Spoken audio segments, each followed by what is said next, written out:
আজি ৰাঙা জ্বালাই দি বেহৰৰ আচাৰ কৰোঁ আহক। মই যে আপোনালোকক দেখুৱাইছিলোঁ কেইদিনমান আগতে ৰাঙা জ্বালা আনা বুলি, সেই ৰাঙা জ্বালাকেইটা ধুনীয়াকৈ একদম ধুই মেলি ৰ'দত শুকাই লৈছোঁ। শুকাই মানে পানীখিনি একদম থাকবা নালগাকৈ একদম ধুনীয়া শুকাব। তাৰপিছতে সেই তাৰে আচাৰৰ কাৰণে তাৰমানে আপোনাৰ নেমু লাগিব। কিন্তু মই নেমু লৈছোঁ 3টা, মানে 1 কিলো জ্বালাত মই 3টা নেমু লৈছোঁ। আপোনালোকৰ নেমুটো ল'বই যদি দিম বুলি ভাবে আৰু। মই প্ৰচেছটো কৰি আছোঁ ৰ'ব। এই যে জ্বালাকেইটা আনিছিলোঁ তাৰে কেইটামান মাইক্ৰ' জ্বালা আছিল। মাইক্ৰ' জ্বালাকেইটাকে 2 চিঙা 3 চিঙাকৈ কৰি কাটি লৈছোঁ, আৰু যিকেইটা থেপা জ্বালা আছিল সেইকেইটা গোটা গোটিক দিছোঁ। তাৰে কাৰণে লাগিব আপোনালোকক বেহৰ। 1 কিলো জ্বালাত মই 250 গ্ৰাম বেহৰ দিছোঁ আৰু আদা দিছোঁ।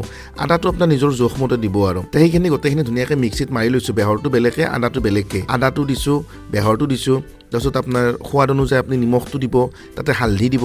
তাৰপিছতে তেল, মিঠাতেল মই আপোনাৰ 1 কিলো জ্বালাত আধা লিটাৰ মিঠাতেল দিছোঁ। আপোনালোকে নিজৰ মতে দিব আৰু যদি অলপমান বেছিকৈ তেলটো খাব বিচাৰে বেছিকৈ দিব, কিন্তু আধা লিটাৰতো যথেষ্ট আৰু। সেই দি কিনে ধুনীয়াকৈ তাৰমানে তাৰে ওপৰত আৰু কেইটামান চপ গুটি দিছোঁ, কাঁচা চপ গুটি। কাঁচা চপ গুটি দি সেই গোটেইখিনি মিশ্ৰণখিনি একদম ধুনীয়াকৈ সানি লৈছোঁ আৰু তাৰমানে যাতে চবফালে আপোনাৰ বেহৰখিনি লাগি যায়, সেনে এনেকৈ ধুনীয়াকৈ একদম সানি ল'ব। যাতে আৰু কোনোফালে যাতে বেহৰ বেছিকৈ নাথাকে, ভালকৈ অলপ সময় সানিব। সানি কিনে এইখিনি আপোনাৰ কম জুইত আপোনালোকে ভাজিব। কম জুইত ভাজিছোঁ, আৰু কম জুইত মানে আপোনাৰ মোটামুটি আধা ঘণ্টামান ভাজিছোঁ এনেকৈ কম জুইতে। তাৰমানে কেনেহেন বেছি যদি আপুনি জুইত ভাজে তেতিয়াহ'লে তেলটো গৰম হৈ তাৰমানে জ্বালাটো পুৰি যাব। সেইকাৰণে বেছি জুইত নহয়, একদম কম জুইত তাৰমানে আধা ঘণ্টামান ভাজি কিনে থৈ দিব। থৈ দি কিনে আমি নামি দিছোঁ। নামি দি কিনে সেই গৰমে থাকোঁতে তাৰে ওপৰতে আৰু সেই টেঙাৰ ৰসটো উলিয়াই থৈছিলোঁ, সেই টেঙাৰ ৰসটো বাকি দিছোঁ। দি কিনে ধুনীয়াকৈ সেইখিনি আৰু লৈ দি দিছোঁ। যিহেতু হৈ গ'ল আমাৰ আচাৰটো ইয়াৰ।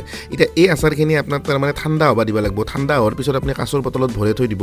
দিলি 3 দিন 4 দিনমান আপুনি ৰ'দত দিব। ৰ'দত দিলে একদম আপোনাৰ খাব পৰা হৈ যাব। আমাৰ আচাৰ এই কিন্তু বিৰাট টেষ্টি হৈছে। আপুনি এনেকৈ বনাই চাব, কেনেহেন লাগে মোক জনাব। ভিডিঅ'টো চাই যদি ভাল লাগছে লাইক কৰিব, কমেণ্ট কৰিব, শ্বেয়াৰ কৰিব নাপাহৰিব। ফেচবুকত চালি ফ'ল' কৰি থ'ব, আৰু ইউটিউবত চালি ছাবস্ক্ৰাইব কৰি থ'ব।